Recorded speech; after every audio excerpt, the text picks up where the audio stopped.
building sustainable families and communities. I want to give a quick, simple definition. It's the process of keeping something going. And when you put sustainability at it, you're not just keeping it going, but you're keeping it going at a certain level.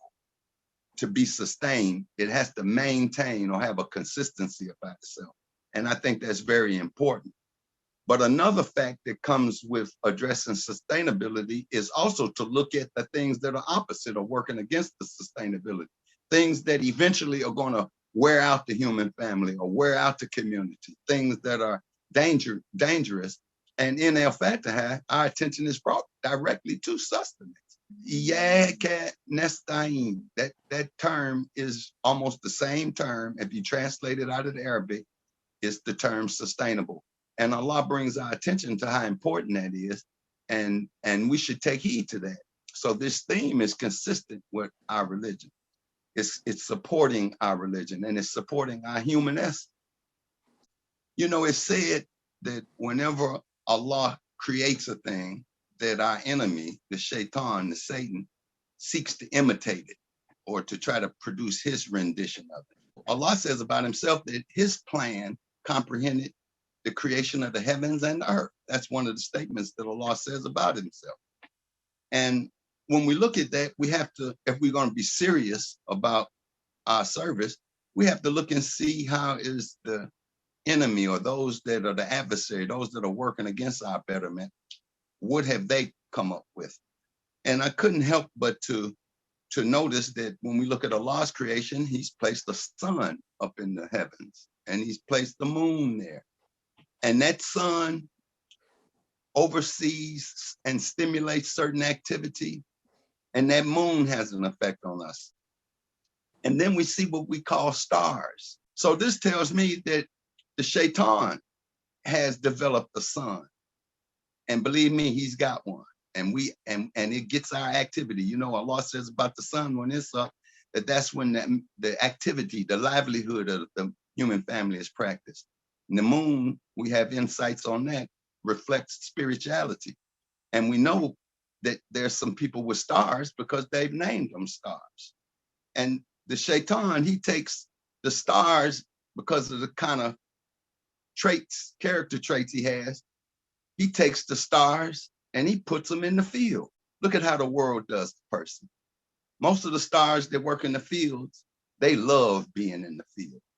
You know, you got the football field, you got the baseball field, you got other fields. And those are people participating, they're called athletes, but the ones that rise up are called stars.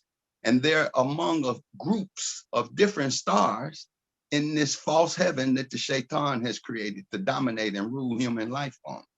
In a heaven where they call you a star and build your head up, blow your head up, but you in another person's heaven, they making billions on you.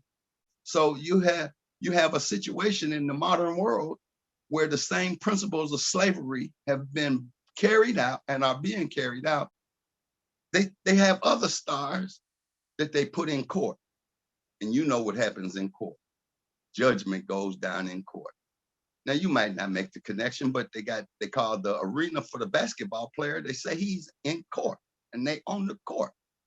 And look at what they practice. They practice shooting.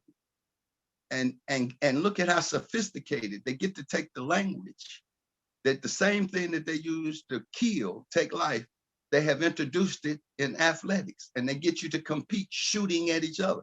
If somebody does a real good job, they say he shot his lights out. He shot the lights out in the gym. This is the language.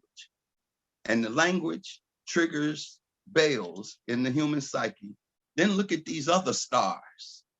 They've got these other stars that other groups give them big money.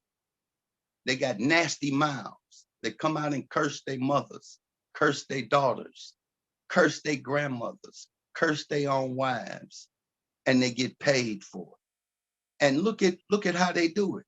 The other people, they let you talk about killing your own kind. Now I'm analyzing these things and I don't like what I see. There has to be a remedy to wash the heart. If you work a field from a psychology point of view, you're on the football field, you work the field and you gain turf. This is the objective in that particular sport.